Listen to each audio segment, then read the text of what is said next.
This episode of WDW Today is being sponsored by MEI and Mouse Fan Travel, the official travel agency of WDW Today. And if you're planning a trip to Walt Disney World soon and want to have some help planning your trip, want to have someone help you make your next trip to Walt Disney World all the much easier on you, then why not give Becky and her agents at MEI and Mouse Fan Travel a call? Visit them online at www.mousefantravel.com. This is Walt Disney World Today. Give us 5 minutes and we'll give you the world. Wednesday, March 25th, 2009, and this is episode 543 of WDW Today. I'm Matt Hochberg of StudioCentral.com. Joining me on today's show is Len Testa, co-author of the Unofficial Guide to Walt Disney World, which is online at touringplans.com. Welcome, Len. How's it going, Vitamin M? Doing well, thanks. And also joining us on today's show is Mike Scope, senior feature writer and blogger at Now. Welcome, Mike. Easy living. It's always been just around the corner. Horizons. All shiny and new. No Newell. Sorry, that Horizons thing may have made you think that he might be here, but... No Newell again. It's deja vu all over again. Yes, unfortunately, no Newell. But we do have listener questions, and our first question comes from Steve Medina of Miami, Florida. He writes, I have an idea for us Disney geeks to do the weekend of the now defunct, currently on hiatus, MouseFest weekend. The first annual WDW Today Golf Open, sponsored by the Unofficial Guide and touringplans.com. Ding, Matt and Newell can broadcast the day's action high above the 18th green on the Magnolia course. Scopen can wear one of those freakishly large antennas on his head and give updates from the green on the 6th hole. Steve, I found another hidden Mickey for your book. And most importantly, Len can drive around in the beer cart. On second thought, let's keep Testa away from the beer. Haven't figured out what Nest job will be. Maybe she can ride around in my cart. Woohoo! Anyway, just try to keep the MouseFest spirit alive. Tell me what you think. I don't know about Annette, but I like it, Steve. I can't golf. That's the only thing. Yeah, I don't think it's a prerequisite for this, though. So it'd be something like Caddyshack, where we. Exactly. I would. You know, it'd be better if we sort of handicapped all of the good players by limiting the number of clubs or the types of clubs that they could have. Like if Medina wanted to play with, just a 2-iron, I think that would be great. That would be great. Nice. Next email is from Ken in Richlands, North Carolina, who writes, hello, Matt, Mike, Len, and the fabulous Annette. Matt, this question is specifically for you. We're planning our annual trip in June, and while park hours are not posted, I cannot find the schedule for Fantasmic. Do you know if they are posted anywhere so we can plan appropriately? Based on the information in your recent podcast, I believe my plan will be to tour the studios on non-Fantasmic days, probably the day after an evening extra magic hour. To see the show, we'll hop in just to see the show, but not fight the crowds all day in the studios. I thought about calling Disney Dining and requesting the Fantasmic Diner package. No, I don't want to actually book it, but it might let me know when Fantasmic is scheduled. What do you think? I think that's a good idea to maybe try to get somebody to drop the hint on what exactly the dates are for Fantasmic. I mean, they're definitely going to be adjusting things, and you're going to have to basically just be married to the Disney World website for a little bit there, Ken, because they Oh, go ahead, Lon. I think during summer they're gonna do like they do with Spectrum Magic and the Magic Kingdom and do it every night. I certainly hope so. I mean, I'd be shocked if they didn't. Yeah, I mean, crowds are certainly up, and even now. So certainly when we get into June, July, and August, I gotta think that they're gonna go to a much more expanded schedule. Yeah. And I think if they do anything short of a Fantasmic show every day, they'd be crazy, because the sheer amount of crowds is just gonna be overwhelming. Yeah. Ken adds, I have written guest communications requesting more shows and previously sent you their response. Any day I'm at the studios, I'll stop by the window and make the same request and tell them that Matt sent me. Well, it's even better. Even better. Thank you, Ken. I appreciate you complaining to Disney, and I, again, implore all of our listeners to send an email to Disney and complain about that. Ken, that should be our new secret phrase. Matt sent me. Ken adds one more thing. While Len may not have enough data to run a Pearson's correlation on the crowd level versus, I have no idea what that means, by the way, versus the number of days between shows, it sounds like the observations were that the longer the time between shows, the greater the crowd level in the studios. So based on the information and the extra Magic Hour days, it looks like the 16th might be the best day for Fantasmic in June. A little research, but worth it if it helps avoid crowds and makes the vacation smoother. By the way, I did not book the package, just inquired about the dates. Yeah, Fred's actually doing the analysis, and we sent people into the parks again over the last week to get more data on Fantasmic and around crowds in general. Crowds were busier this past week than we'd anticipated. Actually, than Disney anticipated too. They had extended park hours at the Magic Kingdom throughout the weekend. Yeah, they went from about 10 p.m. to midnight. Which is yeah. a great change. Next email is from Cheryl Klein of Westfield, Massachusetts, better known as C. Klein 413 on WDWtoday.com. Hoorah! Hoorah! Who writes, my fellow gentlemen and Annette, while perusing my copy of the unofficial guide before our last trip to the world, I tripped across a comment in the appendix from someone wanting to know how to handle the low after the Disney high, and I thought that was a great question. How do you all ease back into the, quote, real world? Any tips for making the magic last a little bit longer? That's a great question. So, I mean, Matt, you just go the next day, right? I'm just like, hey. Son of a, I swear to God. But so for me, it's always the good thing about working for the guide is even if I finish a trip, there's always more stuff that I miss that I know I have to come back for. So it's always fun to have that next trip sort of planned out. And so, for me, this year's going to be fun because the Treehouse Villas open up, the Bay Lake Towers rooms open up. So there's 2 trips for me right there. So I get over it by looking forward to my next trip, which I know is just totally wrong, but it works for me.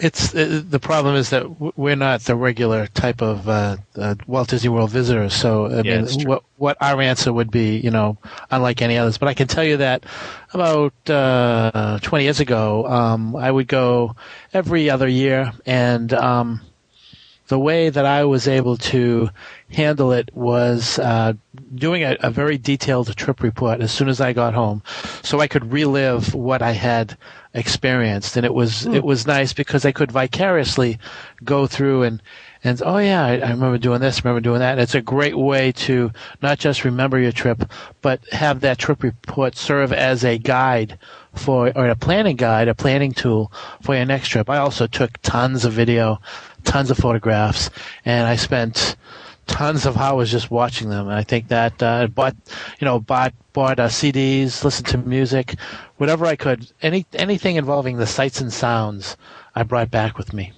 And I want to mention also episode 501. We talked about vacation blues and how to beat really exactly what the emailer is saying there. So definitely check out episode 501 where we talk about that.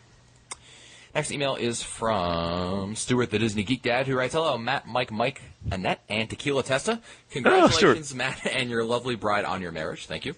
I was recently at the Magic Kingdom where I had the privilege of meeting Lou Mangello. With all the jokes I've heard on your podcast about Lou's height, I was expecting him to be a dwarf. I wouldn't say Lou is tall, but he's taller than I expected. Although there are rumors flying around the park of a 40-year-old fitting Lou's description being wheeled in a stroller eating a donut. All joking aside, Lou was incredibly gracious, and it was truly a Mangello moment meeting him. Also, I want to thank Mike Scopa for leaving the parks just before I arrived and taking the reign with him. That's funny. Don't mention it. I thought Lou was wearing lifts these days. No? Maybe not. Oh, funny. What was the name of the character in Who Framed Roger Rabbit? The kid, the baby. Oh, Baby Herman. Baby Herman. What are you doing? Lou's a great guy. Definitely get a chance to meet him, and he's very, very nice, although albeit short. And now he's a Florida resident now, right? Has he been kicked out of New Jersey? I think he's looking in the month of April. He's going to kick off the shackles of New Jersey. That's right. Or New Jersey's kicking off the shackles of Lou Mangello, depending on your perspective on all that. Yeah, whatever. Yeah. Next email's from Tim Weston, who writes, hi, I'm Matt, Mike, Len, and Annette. My family's going to Walt Disney World in a couple weeks. I know. I'm praying you answer this before I leave. And I have a question about FastPass distribution. If I leave the hotel in the morning before the rest of the family, can I take all of our passes into the park with me and get FastPasses for a ride, for example, Toy Story Mania? Or will the FastPass machine not read cards that haven't gone through the turnstiles? That's exactly right. It won't read cards that haven't gone through the turnstile. Right. He writes, if so, which is the case, I would then leave the park as my family is about to arrive to give them their cards and passes. Yeah. Unfortunately, it doesn't work like that. Yeah. Yeah. The way you have to have an activated card that goes through the turnstiles for that day at that park for your for the FastPass to work. Yeah. Yeah. So unfortunately, that's not going to work for you, Tim. Sorry. Rats. Great idea. Unfortunately, Sorry. Great email here from Mike Scopa. It's from right. Yes. It's from Woody of Romford, Essex, United Kingdom. Woody. Who writes, Mangello, Mike, Len, Annette, and sometimes Matt. I love the podcast. I haven't missed a show. Sip, snack, and sick must go down in history as the best podcast episode ever. I hope you can answer my questions before I get as old as Scopa, if possible. I'm coming to the world for a 3-week vacation in December with my better half and my 2 boys, ages 8 and 6. I'll hopefully meet you guys when I'm there, but if not, it's okay. My question is it worth buying Mickey's Very Merry Christmas Party tickets? My understanding is that the Mickey's Very Merry Christmas Party are for guests who want to experience the Christmas festivities, such as the Christmas fireworks and shows, but are unable to be there over Christmas week. What are the benefits of Mickey's Very Merry Christmas Party other than a quiet park? We can enjoy this in the 2 weeks before Christmas week. We have annual passes and are DVC members, so we're thinking of going in mid-December as there is a discount during that time period. What do you think? This is one of those things which we get many times, and to me, it's very simple. If you've never experienced Mickey's Very Merry Christmas Party, you should give it a shot. Yeah. But the thing to keep in mind is that when you go to one of these parties, especially this particular one, you need to keep in mind that the attractions are secondary. You are paying for extra entertainment, and you don't want to pay that extra $50 for, just for another ride on Space Mountain or Big Thunder. What you want to do is you want to get the most out of your money, and that means going to see the shows, the special shows in Tomorrowland, the shows in front of the castle, any of the special treats that they're offering, the fireworks, which is very, very nice. Depending upon where you stand, you have to make sure you're in the right place. I think the parade is nice. The whole atmosphere is very, very nice. I think that everyone should try it at least once. I think that it's worth it. I think that it's one of those things where you would probably regret it if you never tried it. Gives you an idea as to what a Disney park party is all about. It has been changing over the last several years. I think that the Halloween party, Mickey's Not So Scary Halloween party, is the best of the parties. But I think that the Christmas party is really good, gets you in the spirit. So I think if you've never done it, definitely try it. Yeah. Well, he also. Yeah. Oh, go ahead. Good. I think the decorations alone and the ambiance are worth it. Yeah, I think Woody has the unique advantage, I guess, of being there for the last couple weeks in December, so he can be there during Mickey's Very Merry Christmas Party, as well as that last week where you have Christmas and New Year's, where he can see like the fireworks, for instance, for free. But I think what I think Scope is really getting at here, Woody, is simply that by paying for the party, you do get a huge advantage of being able to actually enjoy these things rather than be there in a crowd that's quite dense. Right, Matt, and it looks and. I noticed that last year when I was at Mousefest, I hosted a meet during the Wishes fireworks. Wishes, good. There were the park was not the park did not have as many guests as it normally would have. So you're almost paying for a little bit of a privilege of being in the park when it's not that crowded. So yeah, let's revisit that the thing about what was that one of the obvious benefits was being in a park when it wasn't so crowded, but I think that's part of the point. Because you can, like Hannah and I during Not So Scary, I think we rode Space Mountain quite a few times in a row at getting towards the end of the party, where we just kept getting off and getting back on and off and back on to the point where we just didn't want to ride it anymore. Mm-hmm. Yeah, I rode Pirates 6 times during Princess and Pirates. Yeah. I rode it 6 times, and 5 times I had the boat to myself. Yeah, I mean, it's hard to get that kind of experience during a regular day. So, yeah, it's another $50, but what the heck? Yeah. Want to add that Woody signed his email, kindest regards and best wishes from across the pond from one of your Limey fans. Nice. And let me say that we love all of our Limey fans over there across the pond. Blimey, it's a Limey. Next email is from Nicole C. in Percy, who writes, my mom, my sister... Wait, spell that out. No, she gave me a phonetical pronunciation, Percy. Oh, never mind then, okay. My mom, my sister, 10, and I, 21, are going to Disney World with my grandparents in December. Now, I love my grandparents very much, but my grandmother has decided that she's going to spend the whole trip in our 2-bedroom at Old Key West. When she does leave for food, her place of choice is Fridays. Seriously, Fridays. Those gosh darn old people just don't know what they're missing. Now, on a more serious note, my grandmother has diabetes and is progressively losing her vision. This is why I think she wants Fridays, something she's comfortable with. However, how can I convince her that Disney restaurants are worth it, and which ones should I recommend? So first thing is if she requires special meals, definitely target sit-down restaurants and call ahead of time. Call Disney Dining and tell them about any special needs you have when you're making the reservation, and then again when you check in for your reservation. Yeah, what's really great about it is that if you have any special needs at all in terms of your dining needs, the chef will literally come out and talk to you and make sure that he or she is aware of what your grandmother's needs are, and they will work to make you literally anything that's going to make your grandmother happy and is going to fit the needs of her dietary restriction. So, definitely whatever you want. Really, Nicole, you can pick wherever you'd like to go. Just make sure it's a sit-down place, like Len said, because you're going to have that flexibility over there, and they'll be able to come to you. So definitely, whatever's up your alley. Nicole adds, my other issue goes back to the fact that my grandmother has diabetes. She has a very hard time walking long distances. However, we're having a hard time trying to convince her to get a wheelchair for park touring. She's vain and is mostly concerned about what other people will think of her being in a wheelchair, particularly when it comes to the bus lifts. My grandmother is so vain that once a while at a character meal, Goofy touched her hair, and she smacked him as well as yelled at him for messing up her hair, and to this day gives every Goofy she sees dirty looks. How hard is it to get a wheelchair at a party, and is it possible to get one at a resort? Is it possible to get a what? I'm sorry, I didn't hear that. Goofy issues, huh?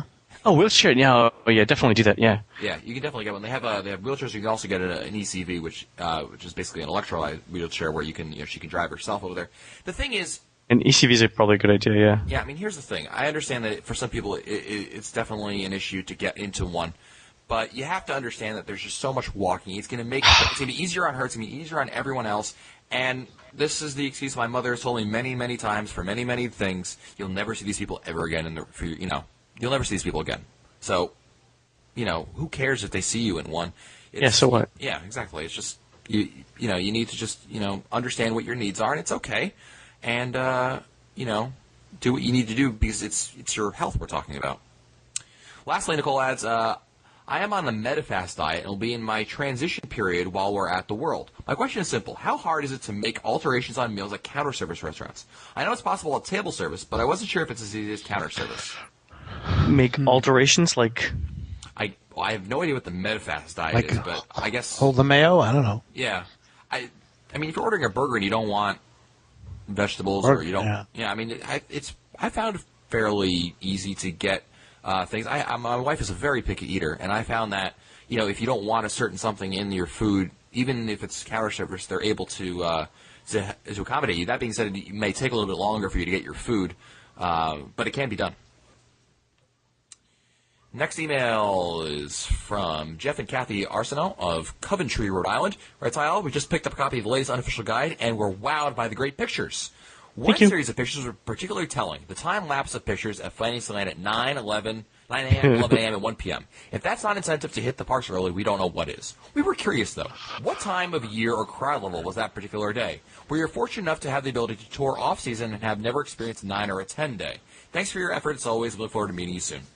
If I recall correctly, that was a March 2008 when we took the photos. So it was a spring break crowd, not necessarily the busiest time of the year, but not slow by any means. Cool. Next email is from JR, who writes, I have heard at Magic Kingdom you can wake Tinkerbell. Where could I make this happen for my daughter? Well, you can go to Tinkerbell's Treasures in Fantasyland. You have to be literally the first family in there. Literally the first. Yeah, the first family. The first. And your daughter has to ask the cast member to wake up Tinkerbell. So you can't do it. Your daughter has to be the one to do it. So as long as you're first and she's the first person in there to ask, you should be able to do it. So good luck with that. Next email is from Kevin, a.k.a. Mr. Figment, who writes, Matt, Mike, and Len. We are attending Mickey's Very Merry Christmas Party for the first time this year. How far ahead do you recommend to find a spot for the parade? What do you think, Scopa?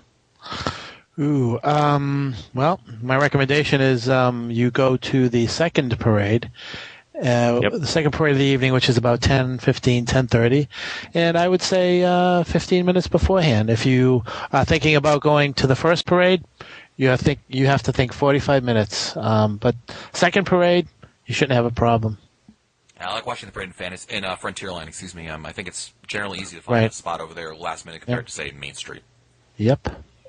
Good. Next email is from Cindy, who writes, I'll be staying at the Boardwalk Inn on an upcoming trip. What's the best way to get to the attractions to follow the touring plan? In other words, should I enter at the gateway or find away to the front of the park of Epcot in order to get to the best start? Bus to Magic Kingdom, monorail back to Epcot, cab, etc. I can go from International Gateway. So we get this question every once in a while. You can start an International Gateway and still be absolutely fine. The reason is you're going to Soarin' first to get fast passes if you're following the standard touring plan, and it's actually still a bit of a hike from the entrance part of Future World to Soarin' itself. So the people who are coming from that way only have like maybe 20, 25 seconds, maybe 30 seconds head starting you. And since you're getting a fast pass anyway and then heading to Test Track, it's not that big a deal. It's not enough to make a difference. Cool. Next email is from Todd in Summit, New Jersey. Writes, "Hi guys, just got back from a vacation of a lifetime at Walt Disney World and want to thank you guys for great tips. I listened to your podcast for the last 6 months and it definitely made for a more organized and fun vacation. I'd like to share my stroller experience with my 5-year-old twins and a 15-month-old baby. My wife and I flew down with a dual jogger stroller and a single stroller. No charge by the airline, by the way. One stroller per adult. When we got to the Magic Kingdom and my kids sat in the dual stroller, we suddenly realized all 4 wheels were flat. Luckily, guest service walked me over to the stroller rental where a cast member took out an electrical pump and got me going in minutes. I felt the magic of Disney right there. Don't understand why people don't bring their own strollers. Those rentals are steep." I think the reason why I've always heard people don't bring their own strollers is because, I mean, if you're down there for a week, let's say, that's a lot of wear and tear on a pretty good stroller. Most people buy decent strollers for themselves, and, you know, if you put all that wear and tear and spilling and all that other stuff that typically happens at a Disney park, you know, it can kind of degrade the value of your stroller or its lifespan. But that being said, I mean, we're big fans of the Orlando stroller rentals, and we've had them on over there. It's great. Yeah. It's a happy medium between the two, I think. Next email is from Andy Dye, who writes, "Dear WDW Today, it was great meeting you at Magic Meets this year. My question is regarding Downtown Disney. Now that Pleasure Island is closed, how late does the bus service now run back to the resorts? Thanks for the great podcast and for always adding a little Disney magic to our day." Well, I mean, Raglan Road's still open to, 1 a.m. or something like that? 12 o'clock? I thought it was 12. Yeah, 12, right. I thought it was 12, yeah. I mean, they're still running the buses. I mean, obviously there's the last point where everything closes, and then they still run the buses another hour and a half past that. So we're talking a bus service well into 1 a.m., if not a little bit longer than that. But definitely check in with your with the Times guide when you get over there. But that being said, Andy, if the park, let's say Raglan Road is the last thing that closes at 12 o'clock over there, you're still talking about, I mean, if you've got an hour and they're still doing bus service over there, there's really no reason to stick around over there, so you definitely have to worry about that. Next email is from Kirsten Madison of Albany, New York. Writes, "Hi, Matt, Mike, Len, and Annette. Here's a question that's been bugging me ever since we wrote Expedition Everest for the first time this past August. After viewing the Disney Planning DVD, we were led to believe that we'd be seeing a huge, lifelike, scary animatronic Yeti. However, all we saw was a small shadow of a Yeti projected onto the wall. Lame. What gives?" I think you missed the Yeti, Kirsten. Yeah, there's a Yeti at the end, but you kind of blow by him so quickly that it's entirely possible to miss him. That being said, I know it's a really sophisticated, very expensive animatronic there at the end. The effect is lost on a lot of people because of how fast you go through it. Yeah, and it's even worse. I mean, when they have what's called B mode, where if the Yeti's broken, all they do is they just have him like in a pose, and they have a strobe light that flashes, and it's easier to miss him. But B, I agree, it's even worse because you see him even less. But I thought the same thing. Like when I first heard it, I remember thinking like, "I know it's really cool," but I really wish we saw the Yeti for a little bit longer than like the split second that he was there. Yeah, exactly. So a shame. Yeah, it is a shame. Next email is from who's the email from? Kaylee of South Florida. I just wanted to know what is a better deal for me, purchasing tables in Wonderland or a dining package. My boyfriend and I eat at 2 table service meals a day, and we are big snackers, tend to eat a nutrition bar for breakfast. We're staying for 6 days. I guess I'm just confused about both of them. Last year, we ate a lot of signature dining places, so that would count for 2 table services. P.S. I don't have an annual pass, so it's $85 for tables in Wonderland for Florida residents. And also, we'll just be turning 21, so we better believe we are drinking. The dining plan wouldn't cover our drinks, right? No, it wouldn't cover alcoholic beverages. And with 2 table service credits, you're going to run out of credits on the dining plan unless you go deluxe. Now, deluxe would give you 3 table service meals a day, but that's expensive. At that point, you'd be better off, I think, with the Tables in Wonderland. Yeah. Yeah, I think Tables in Wonderland for 6 days. Yeah. I think if you do your research and plan ahead, I think Tables in Wonderland is great. It allows for a little more flexibility. And you obviously get a discount on alcohol, which obviously sounds like it's going to be an important factor for you. But I mean, for whom isn't it? It's time for our last question of the day. Newell's not here, so I'm going to go to Scopa on this one. You ready for this, Mike? Okie dokies. All right. Your last email of the day options are: first email is the subject is a question for Len and a question for Scopa.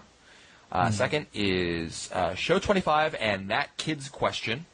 And the last option is... I like that. The last option is Screamers, with a question mark at the end. What do you think, Len? The first or second one sound interesting to me.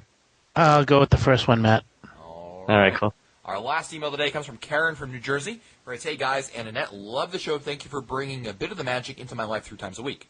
Now on to my questions. My family and I, husband and 3 kids, ages 16, 12, and 10, will be traveling to the world for our first ever summer touring from June 20th to the 27th, 2009.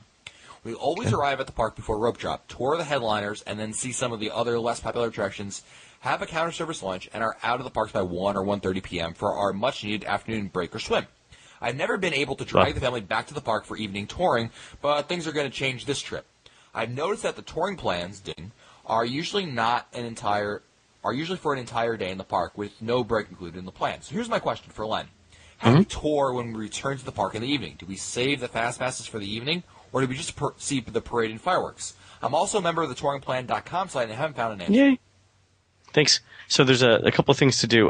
With adults, we generally don't put... well, actually, we do have touring plans. The 2-day plans have breaks in the middle of the day, actually. So for 1 day, we don't have 1-day adult plans with a break in the day because we think you're trying to see as much as you can. But there are definitely 2-day plans. What I would say is take a look at the Sunrise Starlight plan, which tells you what you can see in the late afternoon and early evening.